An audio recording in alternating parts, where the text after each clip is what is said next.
Okay, Jeff, why are you waiting for the line that Chris already delivered? Jeff, when you're the one sitting there. We got it. Listen here. Welcome to Everyone Racers, a podcast designed for the world of low-dollar racing, oddball car culture, and whatever kind of Le Champ or track dog you run, SCCA or NASA, we won't discriminate. We even think you hello drifto, fush guys, journalists, and all that other crap.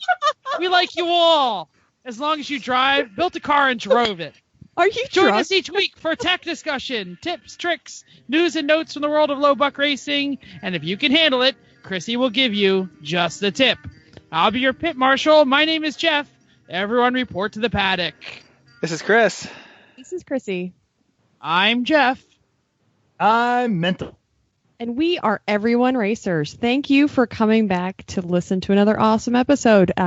Hopefully it's nice that you are here and listening to us because it's only taken us 31 minutes to get on track this evening. Welcome to episode 19. And we have an awesome special guest, Eric Rood, who you will hear from later, a air quotes journalist. And actually it says in air quotes. You're a Lemons judge and lover of all things filled with beans and SpaghettiOs and a full-time dad. I guess hopefully there's a story about that later. Welcome, Eric. Hey, thanks for having me. I think I'm still not sure how I got here. Yeah, we all feel that way. Password to get your computer back once you're done with the podcast. I told you that. And you're a first guest, so no pressure or anything. And obviously, no, seriously, not on this show, none. Yeah, okay, right. I think he's well aware. He's seen enough of our work to know there's no pressure. Seen it in person and hopefully heard it. All right, let's move on to what you working on, Jeff. Do you want to start?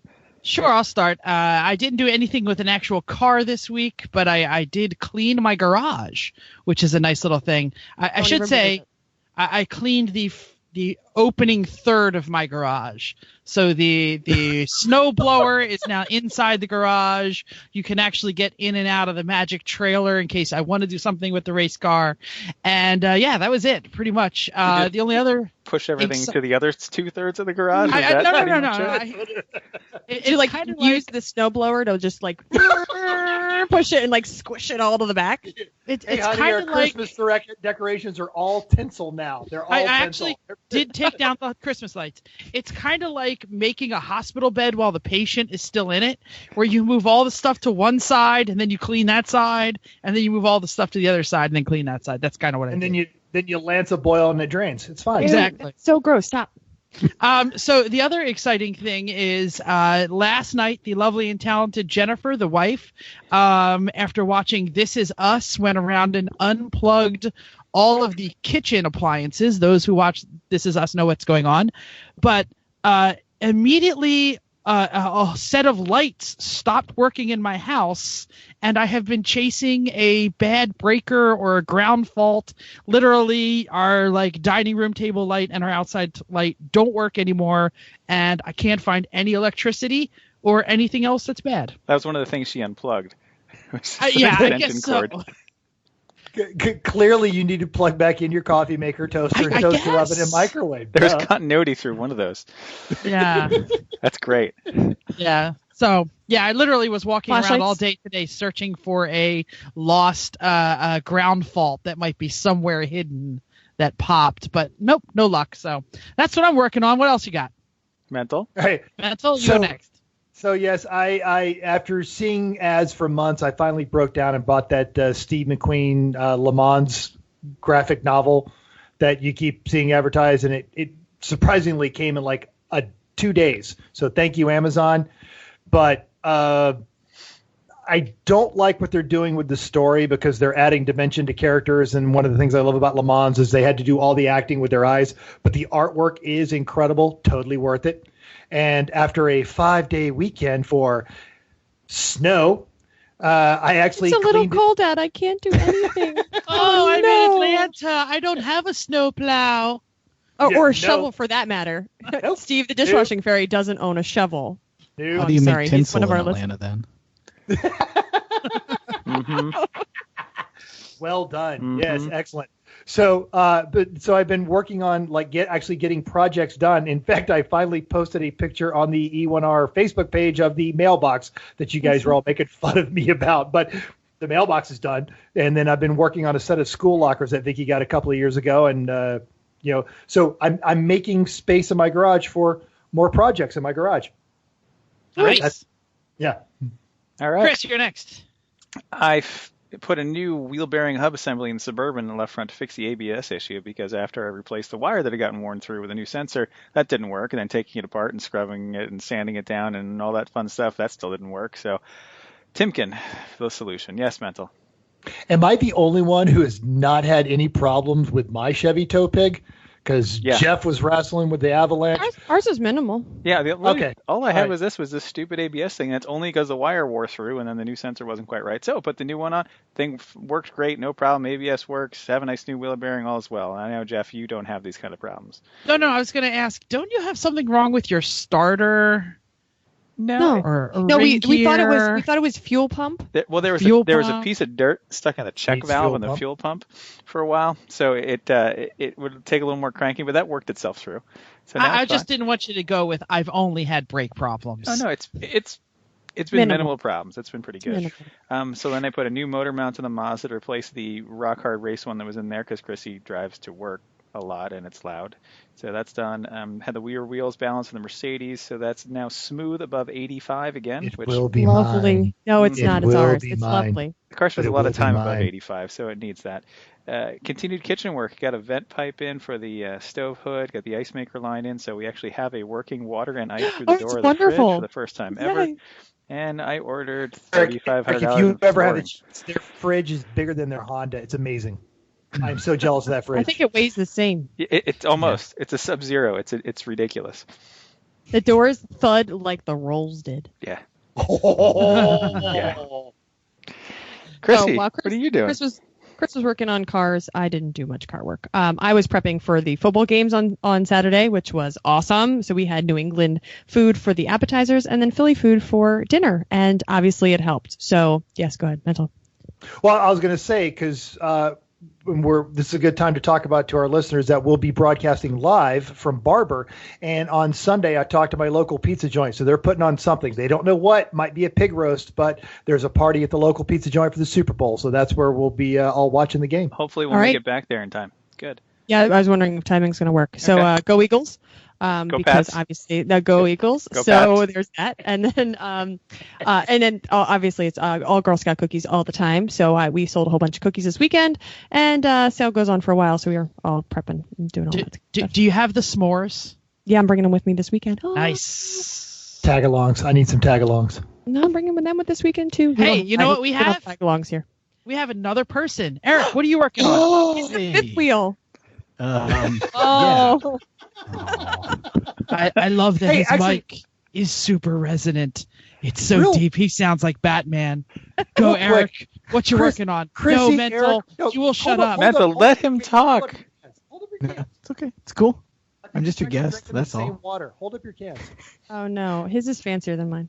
Okay. No, it's the store brand. It doesn't matter. I'm not working on much. Just trying to put together a lemons rally with like 3 days left, and also working on the lemons / Yokohama sponsorship. 24 Hours of Lemons has a title sponsor this year. Oh yeah, Yokohama. Actually, I was going to put that in news and notes, so maybe we can get you to comment on it. We're still working on the comment. finalized bits, which is awesome because there's Mental, what's up? You got a question? I was going to ask, are Lemons Racers going to be given access to exclusive Yokohama products, which I say with all seriousness because I like Yokohama. I don't think there's anything exclusive planned. I'm not privy to all the details. I believe there will be some discount for racers. Still working on those details. And then they're going to get title sponsorship on 6 of the races, which I have a call with them later this week about that and some other things. And then in addition to that, I'm also helping to wrangle a bunch of the stuff for HooptyCon, which is the big festival at the Sears Pointless race. And so it's a lemons race on the track. And then the paddock, we have Radwood, Bulletproof Concours de Lemons, the Arcane Auto Society, the Gambler 500, and some other people. Gambler 500. I wish we were close enough to do that. To go to that. That would be great. They did one in Arkansas a couple of years ago. That's not too far from here. If you guys want to come down. The Gambler does, it's like a franchise, I guess. So they're all over the country. The big one is in Oregon, which is where the founder is, who's actually a super awesome guy, by the way. I talked to him on the phone a couple weeks ago, and he's like way on board with everything lemons. So oh, cool. Yeah, very nice. Good people. That's most of it. And also looking for a job right now. Which is, we're not going to dive too far into that. What kind of job would you like? We have tens of listeners. Maybe somebody wants to hire you. Yeah. You don't want to work for any of them. No, I don't. He doesn't want to buy, sell, or process anything, and he doesn't want to sell anything that's processed or processed. Yes. Whatever. So are you looking for and of course we are air quoting this, journalist job? Or are you like? I will not air quote that. You work hard, man. I believe in you. No, I don't know. Everything's kind of up in the air. So just kind of good luck trying to see where I land in the next couple weeks. Yeah. But, It's always what's happened to most of us, except Jeff. Jeff was on the track to be the man for a long time. But like Mental, you're like, I don't know what the hell I want to do. That's been most of my life is I don't know what the hell I want to do until I stumbled into this gig that I'm in now. So what's up? Well, and Eric, you and I have talked, and I remember a couple of years ago when you said, I'm making the jump and I'm going to try and do this. And I tried to, not as hard as you did, but of course also I wasn't cursed with your level of talent, try to make a living as a writer back when I first retired. And it's, and it's even when you're talented and you're surrounded by talented people, it's a hard life because it's, The Onion recently did a comic on this of, we're not going to pay you for your artistic creation. We're just going to give you exposure. Yes. You can't. Oh, great. I'm going to go to Subway and try and buy a sandwich with exposure. So you get arrested that way usually.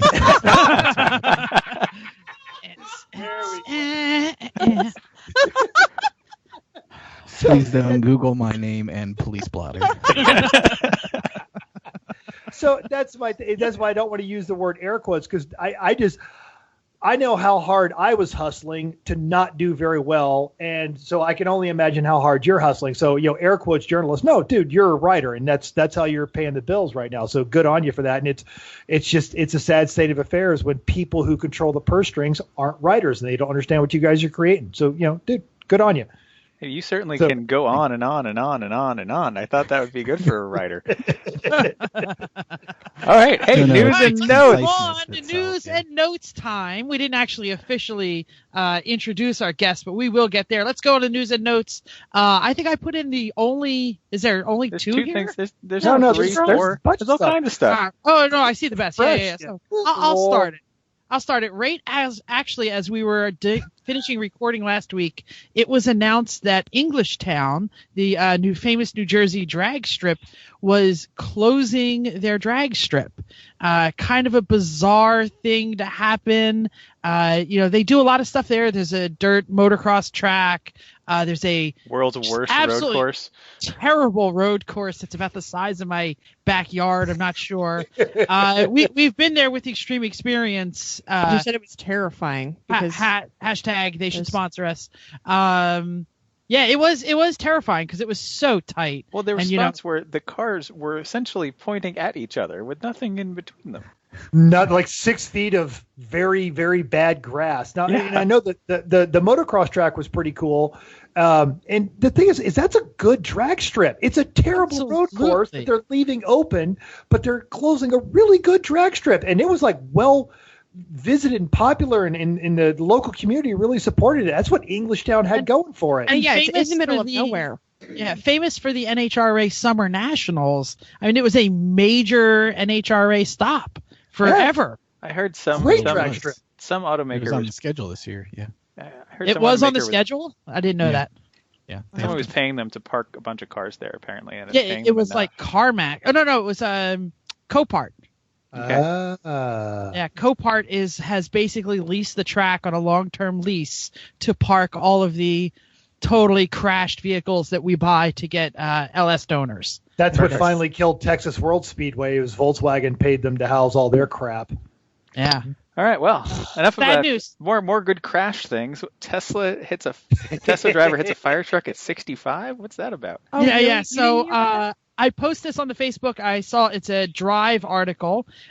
Basically, a Tesla driver was in autonomous mode, or whatever the hell they call it these days, and he put it right into the rear end of a fire truck that was working a crash scene at the time. Do you know why? Because he was drunk. He's stupid. And he put it in. Well, he that was a thought that the different car one. was. Oh, That that wasn't this That's one? a different one. There was no, there was this is a new one. This is the I drunk heard guy was a couple weeks that ago. was San Francisco. Oh, no, there that was was a drunk. it was on there the was a radio drunk this guy. morning. We're going to need you to keep your drunk Tesla autopilot guys straight if you're going to continue to be on It the was show. on the radio this morning. Too That's the many reason of why I thought it was the same Yeah. thing. I didn't hear either of those stories. So this would be a great way to get home. Autopilot. Seriously, but then he didn't touch the wheel for long enough, so eventually the car is like, It no, you actually have to touch stops. the wheel. So it stops. So it stopped, and he's passed out. And he's like on the Golden Gate Bridge or something, and the cops are like, yes, sir, you still have to like do something. He was like, but it was on. He's It like, was it's driving. autopilot. It's Oh, here fine. it is. Here it is. This is over the weekend. This is on the lower part of the story. Another Tesla driver was pulled over for suspected DUI, but blamed the autopilot. So this is a separate incident from the DUI incident. Pictures are there. Culver City firefighters tweeted a picture of the black Tesla right under that sucker. Go, Menzel. What you got? Well, so this is my thing is and I love Teslas. I can't afford one, but a Tesla is what we used to call in the Air Force is a Blue Falcon, which is abbreviated BF. So a Tesla rats you out to the boys in blue. Hey man, I know you had a few too many to drink, so I'm just going to pull over and make sure you go to jail. Tesla's a jerk. Your Tesla car is not your friend, man. He's not The your friend. last 3 times this incident happened, the first one was a tractor trailer making a U-turn, and it was like a white trailer and a white sky, and the autopilot didn't see it and went right inside. Every single time, Tesla has recorded it, and Tesla proves that it bleeped like hell at the driver. Please stop me! Please stop me! Please stop me! And they never do it. So it's always their fault. I'm sorry, Dave. I can't let you do this. That's right. Okay. Yeah, there's my story. Tesla. All right, so here's just a real quick note. Justin Stone is. Oh, I'm sorry, Chrissy, you had something? No, you're you're just very too loud.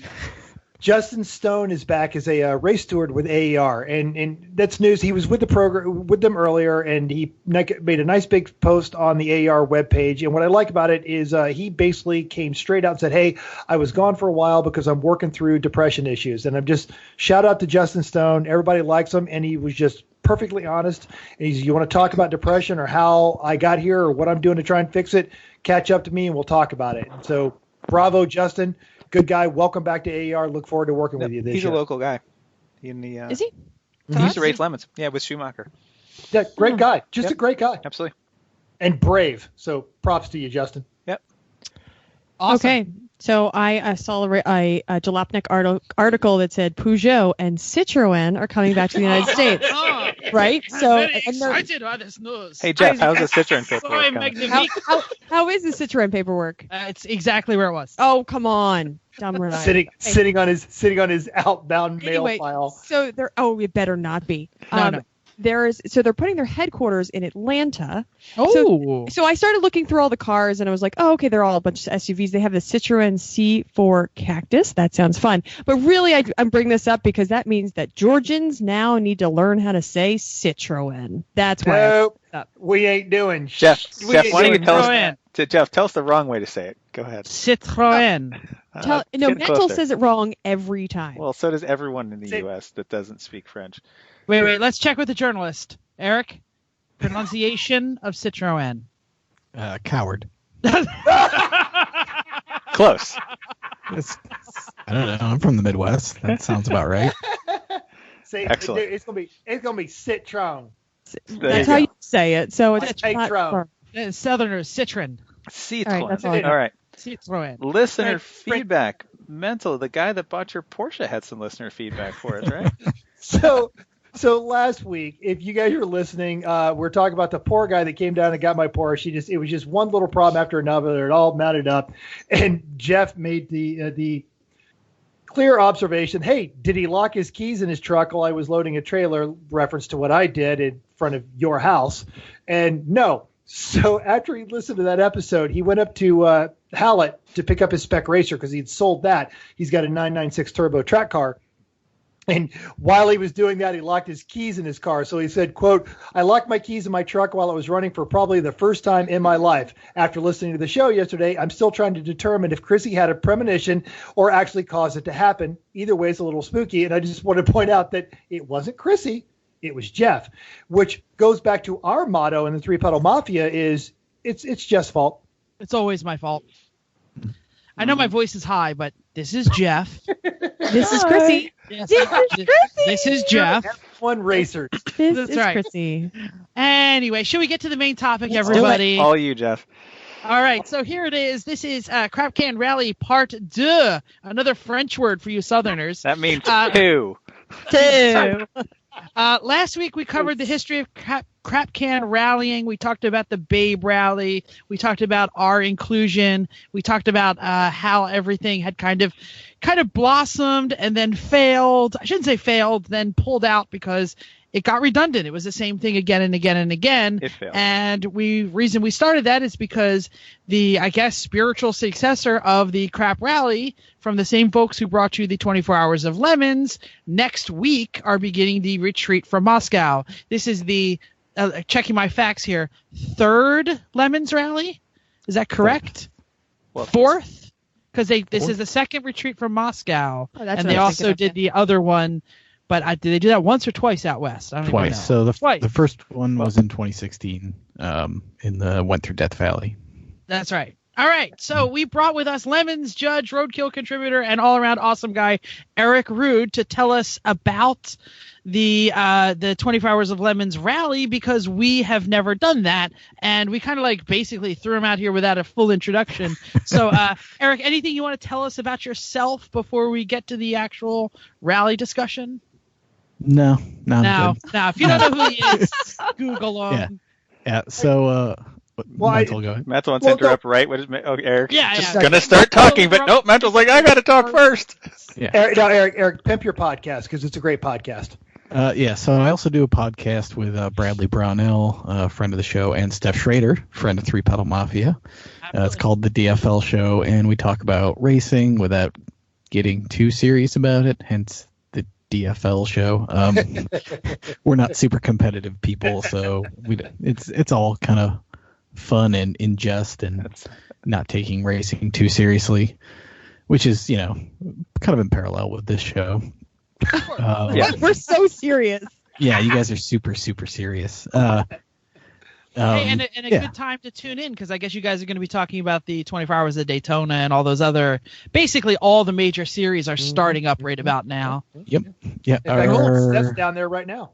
Yes, that is true. Steph is there and is going to the rally. So she's leaving Daytona on Monday morning and driving to the rally start in Moscow, Pennsylvania, which is in coal country. God, yeah. Brutal. Yeah. And I'm doing the same. I'm leaving Chicago on Monday morning. So it should be a nice, it's a full pull for me doing that, driving out on Monday. And then after the race, I'm driving home. So, because I'm working. So, I should map out my week here for you. So, leave on Monday, run the rally, arrive at Barber early, do BS inspection, work the race, go home, and be home by Monday morning is the plan. So, Wow.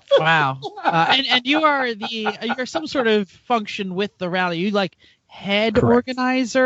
Are you just one of the guys? I'm the I don't know what my official title is, but rally perp, I guess. So Steve McDaniel is the guy who came up with the rally, and he's the rally boss, I guess. Okay. You're the assistant boss. I'm the assistant You're boss. the little boss. I'm the little. Yes, the little boss is probably about right. So I have to defeat two of you in order to battle Steve in order to unlock the next level of the game. Right? Yeah, you face me in blue early in the game, and then five levels later, I'll be in red. Excellent. And then Steve's the next one after that. And then Steve's superpower is he rams you from behind, right? Oh. Only in a blue Model T. Got it. Got it. Excellent. So, Eric, tell us a little bit awesome. about this rally. What is it about? What do you do? How does it all come together? So it's 4 days, Tuesday through Friday, and it's kind of like a long distance scavenger hunt. We'll send you to all these weird places, and then each day we're trying a new thing with this rally, where each day there's kind of a big challenge. So something silly that's a little out of the ordinary, I guess. And I wasn't actually that familiar with the Babe Rally, and then I listened to your guys' episode from last week. And you're only very slightly more familiar with now. I don't know. I tuned out every time Mental was shouting, so like that show. It was a really quick show. It's like 4 minutes long. It was pretty much half of just a tip, and that was all he got. All the time. Seriously, that was bad. Anyway, keep going. So the daily challenges that we're going to do are kind of similar to what the Babe Rallies, like, silly challenge would be, with the Elvises at dress up? Are you making people dress up? It's not quite dress up. I dropped a hint this week. I don't want you to tell people what it's about. Sorry. I'll just the one that I want people to actually be prepared for this so they don't actually die. But we're doing we're doing a polar plunge on one of the days. So I was like, hey, I did see that. It said bring a towel and a bathing suit. Yeah, bring a towel, bathing suit, and probably a couple blankets, and hopefully people's heat works. Never forget your towel. We learned that at Road Atlanta. Never forget your towel. Never forget your towel. It's important to bring your towel. So are there cumulative points, or is it single day points? It is cumulative over the week. So each of the checkpoints is worth a point total, and then the challenges are worth a point total, and all the scoring's done on Instagram. So that way I can score it at the end of the day and just go back and look at everything. It makes it a million times easier. That's great. Good call. Smart. The cars are worth something too, right? Because that was one thing that always totally bugged me about Babe Rallies. The car was completely irrelevant. So if you could bring the worst, horrible piece of shit ever. Oh, sorry, we lost our E. And you did it! What? Yeah. Did it? You made it like a half hour. I know. And it didn't matter compared to the person that brought like a diesel Mercedes that's going to be fine. So tell us a little about that. Yeah, so there's when we do registration in Moscow on Tuesday morning, it's kind of like a BS judging. So if you're familiar with Lemons, kind of the same thing, but we kind of got a rubric also. So if it's from, the 70s, it's worth X points. If it's worth from the 60s, it's worth more, so on and so forth. Country of origin. And then, there's like this general crappiness that we can just, that car is worth 500 points because the trunk is gone. Like I can see the rear wheels through the trunk. That kind of thing. I know just the people that are going to run cars like that. Yeah. I'm so looking forward to these guys. They're friends with the Sloppy Mechanics people. I don't know if that means anything to you guys, but they just build crap. Everything looks like garbage. But they pulled a 63 Impala out of somebody's back 40 that had been sitting there since 1981. Awesome. And soaked the engine in Marvel Mystery Oil for 4 weeks, and then it finally turned over, and they haven't even driven it yet. No. Yeah, they're going to show up in that, and the whole floor is rusted out. So I love them already. That is awesome. Yeah, like chances they have heat after their polar plunge. That's good. Yeah. Yeah. No. Oh, that Chevy radiates some heat through the holes in the firewall. Maybe. Yeah. Where are they out of? Those Sloppy Mechanics. They're out of eastern Pennsylvania somewhere. Yeah. Huh. Harrisburg, maybe. Kind of that area. So that's like an hour west of us. And... Yeah. All right. So they don't have far to go to the start of the rally, but they'll have a real 900 long miles time to get home. Yeah. Which they will do in a comfortable rental car, probably. When I lived in Nebraska, I had a friend of mine with a Volkswagen Beetle, and every winter, because his floorboards got worse and worse, he would just throw wet newspaper down, and he ended up with about 2 inches of paper mache, but it functioned as a floorboard to get him to and from work for a few miles. It should last for a week. It'll be fine. Just tell them to get every thrifty nickel that they can, throw it on the floorboard of their car, get it soaking wet. It'll be fine. Once it freezes, there you go. Yeah, it's going to be cold enough, that it's going to freeze. Yeah, it's money. Okay. Yeah, that sounds great. So our next kind of thought here is like, how competitive do the teams get?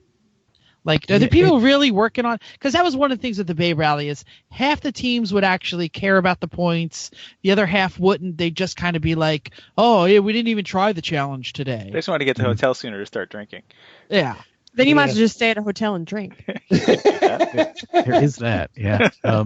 It's like the same kind of cross-section as Lemons, probably a little smaller of a percentage of competitive people, but, there's people who just want to take a road trip. There's people who want to drive crap. There's people who want to build weird stuff. And there's people who just want to drink at the hotel at the end of the day. So, there's a little bit of everything, but it's very chill and a lot of camaraderie and kind of taking care of each other out there. Phil ran the rally with us last year and was like, everybody should bring CBs. And I was like, okay, that's kind of ridiculous. It turned out to be like the greatest thing ever. Like, absolutely. Yeah. We didn't bring that up last week. You're absolutely right. Yeah, the CB chatter is amazing. Yeah, they made me buy one at Kmart, and it was the best thing that we could have done. Otherwise, I would probably still be in West Virginia trying to get somebody to hook up to that Lumina. Yeah. My Miata still has the CB in it. That's true. Today. You had the awesome whip one. I did. I had like the and that whip became the Citroen's whip. Hit the leash on the Citroen. Leash. On the Citroen. Yeah. Oh, how we were. We definitely, because we traveled in packs, we used the CB radio constantly. I mean, everything from fun facts with Jeff to just hassling each other to trying to figure out when to stop for food and gas and right. Yeah. So it was great. We making fun of the normies driving to work every day. Exactly. What's wrong with you? What are you looking at? I will say that one thing from the Babe Rally is the parking lot in the evening of the hotels became the reason for doing it. I mean, every night sitting around with everyone talking about what they got a picture of, what they didn't get a picture of, what points counted, what didn't points counted.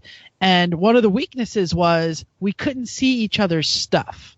So doing it on Instagram where everyone can see each other's pictures, that sounds like a great improvement. And then I'll say that one of the most disappointing parts of the Babe Rally was it would end at a hotel in downtown New Orleans, and you put your car in a parking garage, and you didn't party together. You just kind of went to Bourbon Street, and it was like, oh, I don't want to see these people. I want to hang out with the rally people and the rally people only. So ending at a Lemons race, definitely improvement. Then the whoops, my alarm's going off here. And then the sorry about that. And then obviously, Instagram, the days of social media have improved this event. Mental, what you got? Well, I did. I don't get to see Steph Schrader as much as when I was trying to make it as an automotive journalist. So actually, the last couple of years, I've only seen her at Barber, which, in Steph's words, F Barber. But I get to see her at the end of the Lemons Rally for about 40 minutes. We have a beer, and then she goes and stays at a nice warm hotel and F Barber and never coming home again. But that's a great point too, because I remember we kind of made it a point to hang out with the Scotsman when we did the Babe Rally on Bourbon Street, and then having lived in New Orleans, I hate Bourbon Street now. So yeah. Yeah, there it is. It kind of goes back to. Well, I guess we should talk about how the rally came about, because it's kind of interesting in that regard. Yeah, please talk do. to us. So the entire basis of the 24 Hours of Lemons is actually rally-based. I don't know if you guys know that whole story. So Jay and Nick and Jeff, when they were working for Corvette Magazine, man. Corvette Magazine, man. Oh, man. They worked in an office in the Bay. It might actually be the same office they're in now. I don't think it is. But anyway, they used to do these rallies with, the rich dudes and the Ferraris. And then there would be other ones that were kind of more classic car focused, but not like crap can rallies. They do the big one was the California Melee, not melee, melee like a fight, MELEE. So they did that, and it was a bunch of dudes in like Lancias and whatever, and they were all breaking down, and they're like, man, this would be way harder with $500 cars. So they decided to do a 500-mile, $500 car rally, and it turns out that like an 83 DeVille with like 3 blown wheel bearings is more reliable than a Lancia. I know that's shocking. Yeah, America. So they're like, man, this so they did this rally with their buddies, and they're like, man, this is totally not hard enough. So that's where they got the idea to do the Lemons race. Not hard enough. Isn't that kind of how we all ended up here? Yeah. Oh yeah. Totally. It's gonna be easy, man. It's only $500. Sweet. Right.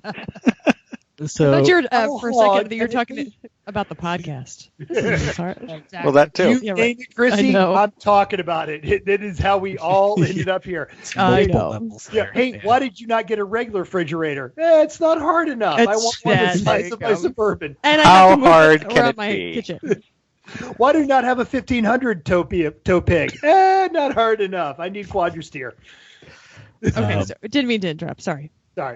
No, we're good. So Jay's kind of always had it in the back of his mind to do rally for a while, and then Steve got the idea independently. It was like, hey Jay, how about this? And Jay was like, yeah, okay, sounds good. So if you know Steve McDaniel at all, you'll know he's kind of a tough guy, tough as nails, old bastard dude. I probably wouldn't appreciate me calling him old. Joe Piscopo, No. Joe Piscopo, macho wipe tough, and I love Steve. I do. Yeah, he's great. Tough. John Wayne would buy him a drink and be like, "Hey man, could you teach me lessons about just being rugged?" That's accurate. 100% accurate.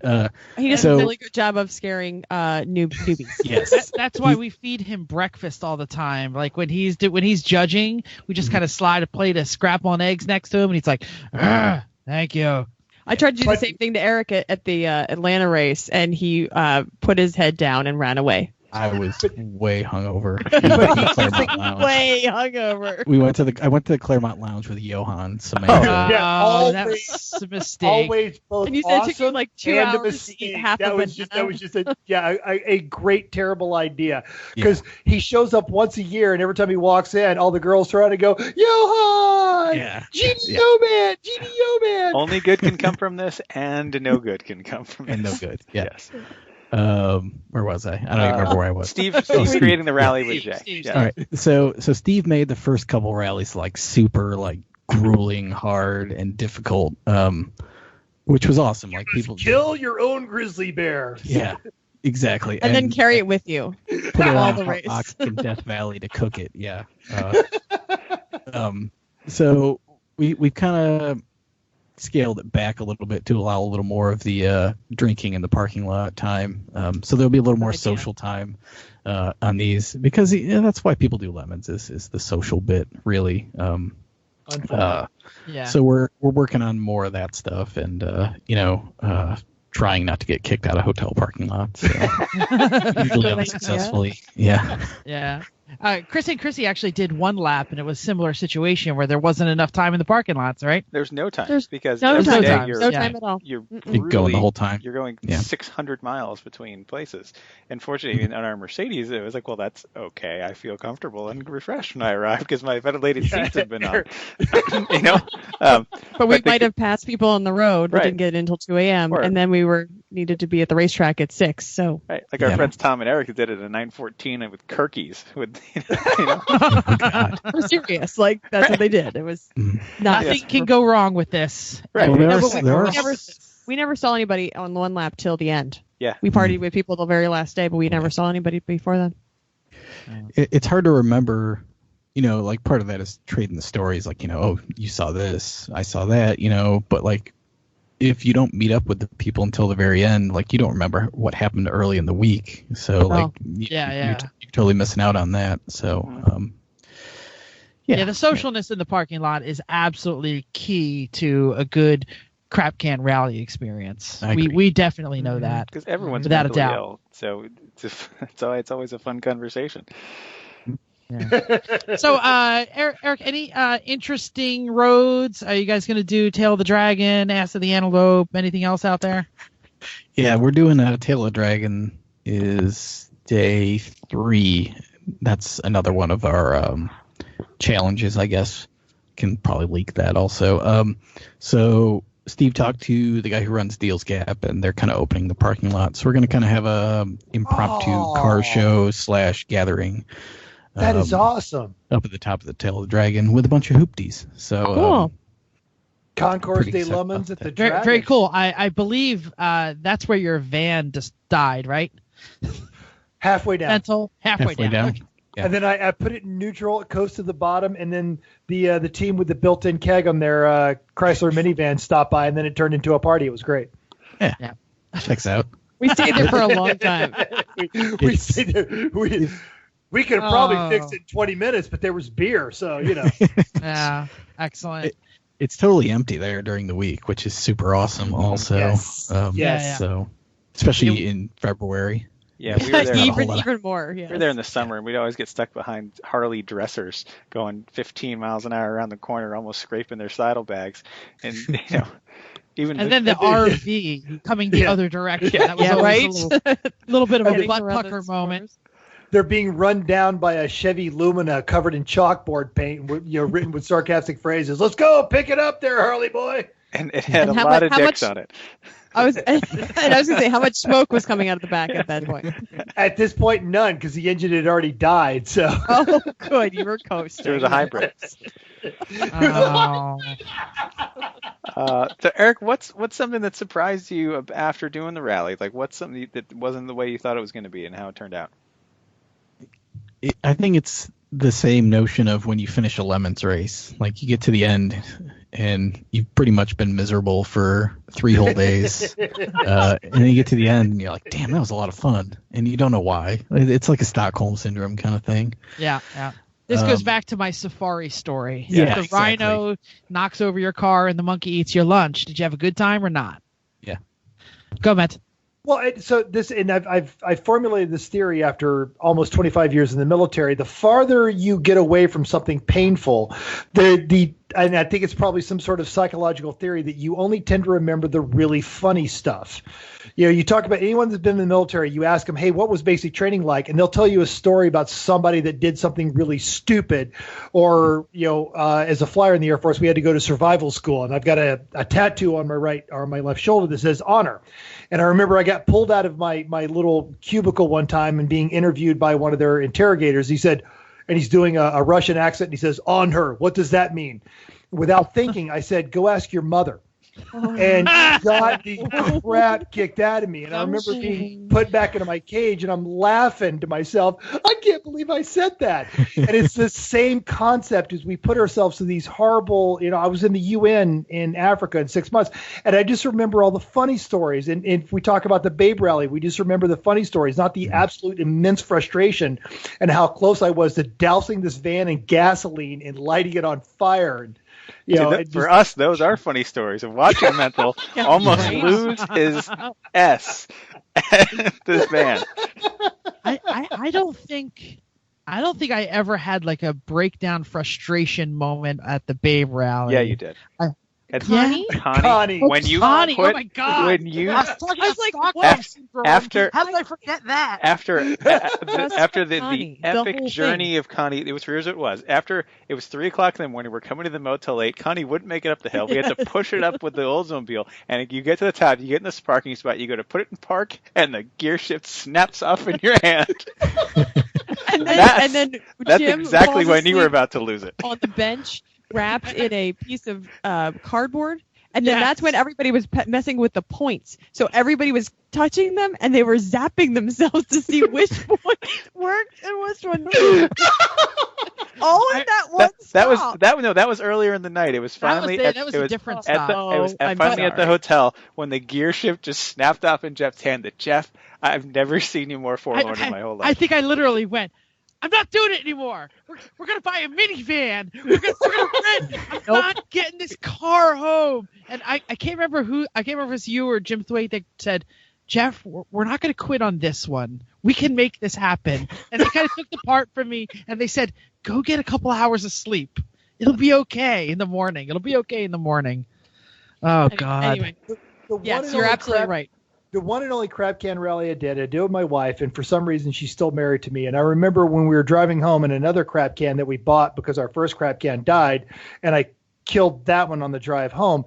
But she was already making plans for the next one. She goes, okay, you know what? Next time we need a station wagon. We need a station wagon. It's got to be big enough to tow, so that way we can help people. We can put tools in the back of it. And she'd already started making plans and was still subjecting herself to misery. And somewhere on YouTube is a video of me driving a convertible Mercury Capri in a rainstorm.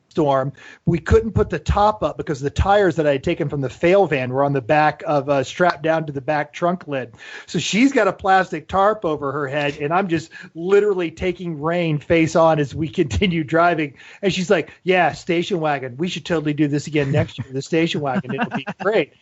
So there is an element to people that are attracted to this, that we just like to subject ourselves to misery to remind ourselves how good we have it.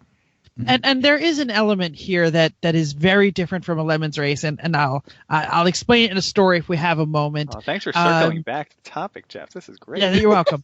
It's my job. So we're doing the Wartburg, and we blew a head gasket because we put a front engine motor in the back. It's a long, complicated story, and Jeff didn't stop. Eric, were you around in the days of the Wartburg? That was right when I was getting into Lemons, yeah. Okay. So we blew the head gasket, and the next morning, we had gotten a 2.2 liter head gasket on one side, a 2.5 liter head gasket on the other side. That's all we could find in the Lemons paddock. We had to drill some holes in one of them. We had to drill some holes in it. Fine. We circled it. It's good enough. And I pulled the head, and it's being drilled on the floor, and I'm sitting in a camp chair, and I'm just like covered in grease. And Nick Pond wanders over to me, and he says, you know, the race starts in like 20 minutes. Why aren't you guys like excited? Like, why aren't you like working hard? And we were Babe Ralliers for years. It was our first Lemons race. And I said, because I have an RV right there. I have all my tools. My lunch is going to happen. I'm not on the side of a highway. Like getting this to work means whether I race or not whether I survive or not. And that really becomes the crap can rally thing. You have to survive with what's in your trunk. Yeah. And when you got a Miata, there's not a lot in there. Or a Fiero. Or not a much in there. Fiero, not much in Which there. is good, because when it dies, you put it in somebody else's. Having a minivan full of tools didn't help me a bit. So That's true. True. So there's definitely a much more, I'll never forget what Eric Phipps said one day when the middle of a Connie situation is, we're all eating lunch. He hasn't changed his pants in 4 days. We've lit fire to 4 or 5 parking lots on the way. And he just said, I was thinking about the grapes of wrath the other day. I really think I could have made it. And we just all died laughing because we absolutely knew exactly what he was. We were there. So that is the crap can rally experience. And then it ends at a Lemons race. And the two things coming together can only be magic, really. No, what do you say, Jeff? Is it the gathering of the Juggalos or what? Woot woot. Well, it's funny you say like it's the two things coming together, because there are at least 3 Lemons cars running the rally, and then 2 of them are racing afterwards. Yeah. Nice. And that Beetle is fast. Yes, it is. Those dudes have got terrifying. That thing on lockdown. And they're great guys. They're good themers. Yeah, they're they local have a great to sense us. of humor. Yeah, they are. And they tell us about that van that they just built, Eric. I don't know much about it other than they put the same engine that's in the Beetle in the back of an 87 Vanagon. It's no fail on this plan at all. As a daily driver, I want that car so bad. Yeah. Vinny, of course his name's Vinny, the guy who runs the team. From New Jersey. So. Vinny from New Jersey. Yeah. Who talks exactly like you think he would. He's not from New Jersey. He's from Jersey. Jersey. Joisey. Look, Atlanta boy, I'm the only Jersey resident here. Trust me. True. Jersey. Hey, you know what we can do in Atlanta? Turn left. No, we don't do that in Jersey. Keep going, Eric. Just ignore mental like we do. Seriously. I lost my track of where I was, but as far as I know, the van was mostly in pieces like today. So They have time. They have plenty of time. time. there are people who don't even buy their rally car till they're in Pennsylvania. It's fine. We always started doing that. We have a local flea market called Zern's that has an auto auction every Friday night that some of the hooptiest stuff I've ever seen goes through there, and most They have of different it, lights that tell you how much it's running, It's or green, if it's yellow, not red. running. most of them are red, and many. It's Why am I just hearing about this now? It's not too late to sign up for the rally. Yeah, No, we're flying to Barber. yeah, we are Yeah. flying to But Barber. you could drive. It'll be You can cheaper. drive to Yeah. Barber. You can Well, we drive already to have Barber. tickets. It's good. When the Well, first we- retreat from Eric. Moscow showed up, we talked very seriously about the Ombre being a rally car and then racing, and it's just impossible for me to get this week off. And I work for a college, and this is like the second week of the semester, Right. and it's just too hard. If they moved it a couple of weeks left or right, I could so be there, and we would do it and race. We'd gone so We far were- as figuring out pulling a rear heating system out of a minivan that we could rig up in the cabin and put blankets on all the exposed panels on it and figure out how to get a passenger seat in and what tires we're going to use. Like, we got that far into the planning and said, oh, we can't do it. Can't do it. I just can't get off. Yeah. Beer is an amazing invention for imagination. For those of you who don't know, Mental is What? eating his microphone why did you right get now. your I'm sorry. microphone? I'm sorry. Beer is an amazing invention for imagination. That's and, true. And rum. How do you think we thought up most of our ideas? I've always wondered that. How did you? But that explains a Rum. lot. Yeah, the boat. The Yes. boat Rum. certainly was not a Captain sober idea. Morgan's. Yeah. And Yeah. it was amazing. Yeah. Actually, the Rolls was a sober. Well, the Rolls was a sober ad, but I think the idea was probably inspired by altered substances. No, sure.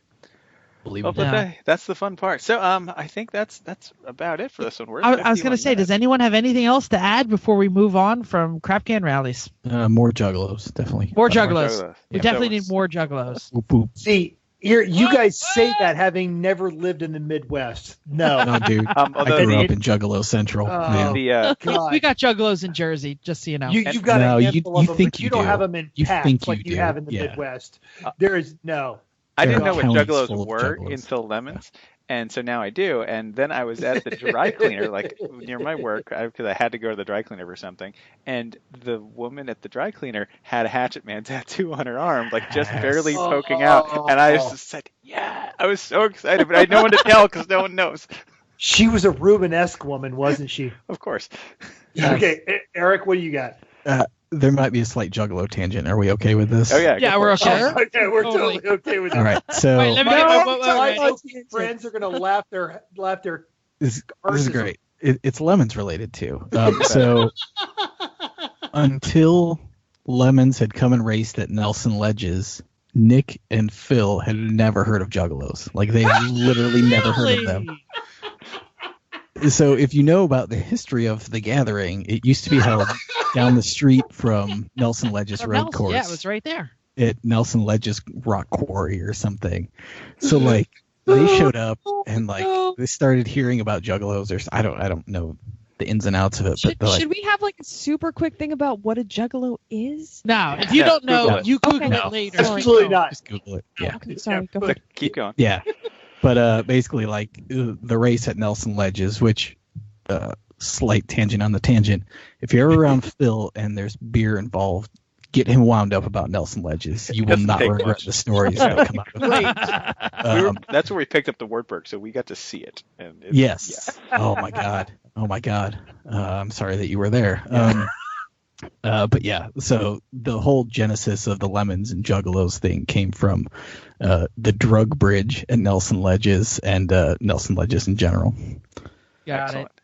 Yeah, the drug bridge is a very important part of the gathering. Correct. So let's move on here. We need to get to a quick hella sweet or but terrible. I don't think we ever officially mentioned it, but 3 out of 4 of us, or 3 out of 5 of us on the podcast here, are flying to Atlanta, picking up the RV, and then going racing next weekend. The other two are driving.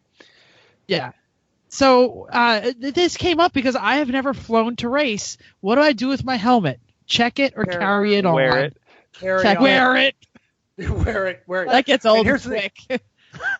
Well, it does get old quick, but the TSA is going to go, oh, that guy? Yeah, not a terrorist. Insane. Good thing to have on an airplane. if there's a terrorist. Oh, especially with Jeff. Ask the guy named Mental. Jeff's helmet looks awesome. So it's one of the things, like, I have just a boring carbon fiber helmet, but Jeff has the I don't know, Star Wars thing. Star Wars, yeah. It's a lot of vinyl on that. Rebel Squadron. That's right. Rebel Squadron. Pod, They'll love you. Well, they will friggin' love you. We've flown to a lot of races, typically in the West Coast, and we usually then fly Southwest. I think 5 is what I figured it out. Because we have to bring so much with us, because we have both have to have clothes, we have to have race gear, and we have camp gear too, so we can stay at the track. So we actually do always check our gear, check everything. So when it's coming off, we say, "Oh, all right, Chris has clothes. Okay, good. Yeah. We can camp. Yay! We can race. Okay, good." As they're coming off there. So, but otherwise, I don't know how you have enough room to pack all that stuff in a checked bag, especially with a Defender. Like, you get the neck brace and the helmet and the suit and the gloves and the shoes. I had heard that you were concerned that the helmet might be damaged in transit,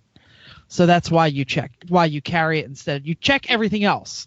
Check your suit, check your everything else, but then carry your helmet. I don't know. It seems like a silly idea to me. Mental, what you got? Well, here's my thing is, can you race without a helmet or a suit? And the answer is no. What happens if your bag doesn't make it? Don't race. I think I can. You don't race. Now, here's the thing. You can race without clean underwear. You can race without clean socks. But every time when I'm going instructing with Extreme Experience, # they should sponsor us, whenever I'm going to a race, on the flight there, I'm carrying on my entire race gear. Everything else, they can lose my luggage, but they can't lose my helmet. They can't lose all my race gear. And then coming back, I don't care. Chrissy, didn't you lose an entire bag full of clothes on a race once? Maybe I did. It was when we got home. Might have been drinking. I was not. It was when we got home. Wednesday night, super late, coming into Philly. We did the game. We said, "Oh, great, our race stuff's home. Oh, great, our camp stuff home. Oh, Chris's stuff, great." And then we wait, and then I go into the office, and they're like, "Oh, you're that guy. Here's your baggage." And half of it is ripped open. Here's a bucket. And I have to go through every piece of clothing that's damaged, tell them when I bought it, how much it was worth, and then they wrote it down. This was at midnight on Wednesday. We were working on Thursday morning. So it sucked. Let me just tell you. I don't want to get into an argument with a mouth breather about how my helmet costs $900 and you're going to give me $900. Oh, they gave me all my money. Southwest did a great job of making it right in the end. Oh, good. Yeah. All right. Props to Southwest. Yep. Good on them. All right. So should we go around? Should Jeff pack his helmet or carry his helmet? Eric, you start. You should wear it on while having a fur suit on. Chrissy, will your totally vote. Leave you alone. Yes. Check it. Chris. Check it. Mental. Carry on. All right. So we got a split decision here. We'll figure out what we do later. I guess it depends on how much I actually get in the bags. But as we're winding down the show, we still have to get to our favorite part, the time where we talk about safety. Yes, it's just the tip. All right. What?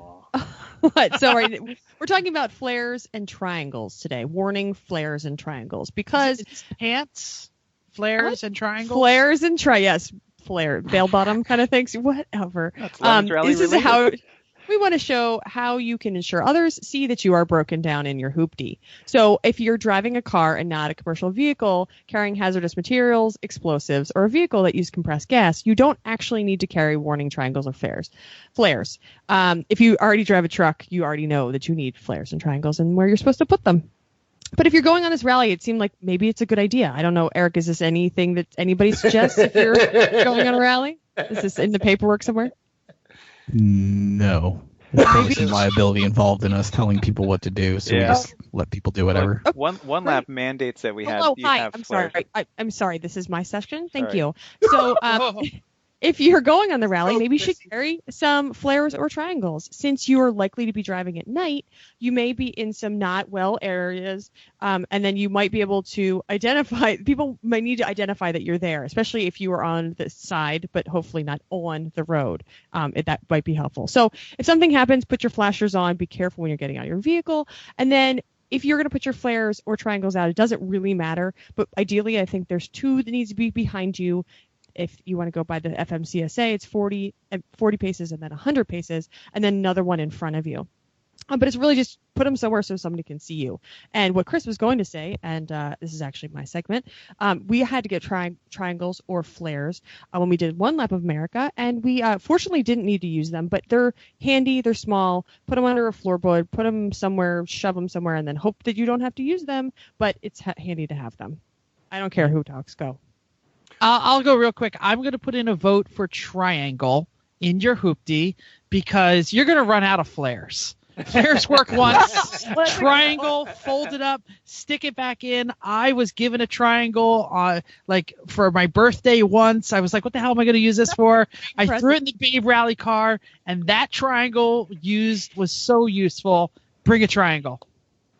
Mental. Go, Matt.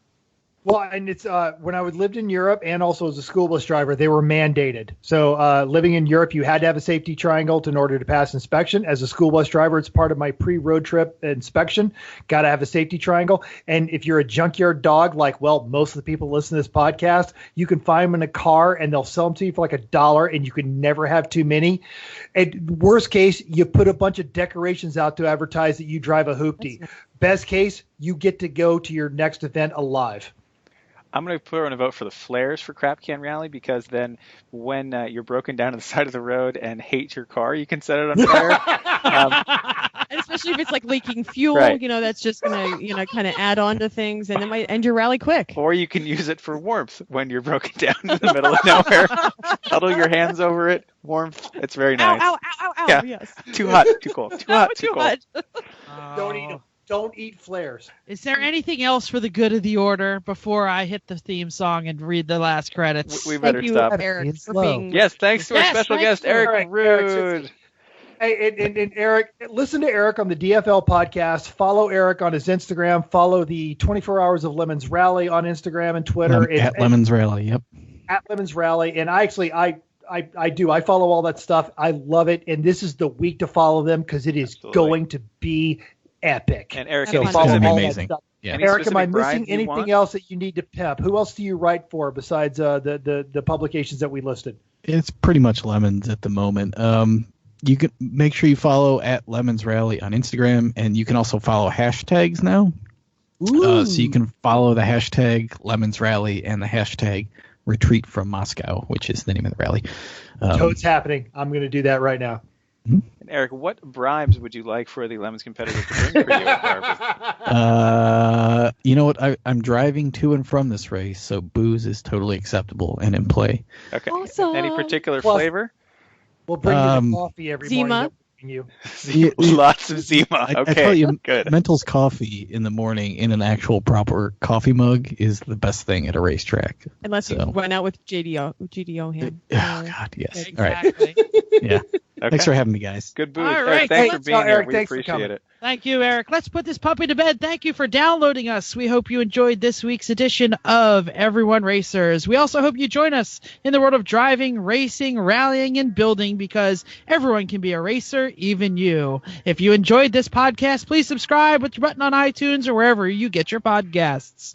If you have any questions or want to give us some show ideas or what alcohol to bring to Eric, drop us a comment on our Facebook page, Everyone Racers, or like our race team Facebook page, 3 Pedal Mafia Lemons Race Team. If you'd like to help us produce the show or donate to the cause at patreon.com/Everyone Racers, or if you're like Extreme Experience or Honda Performance Development, why don't you sponsor us? Thanks again, and until next week, keep the shiny side up. Unless, just like us, there is no shiny side, then just keep the wheels down.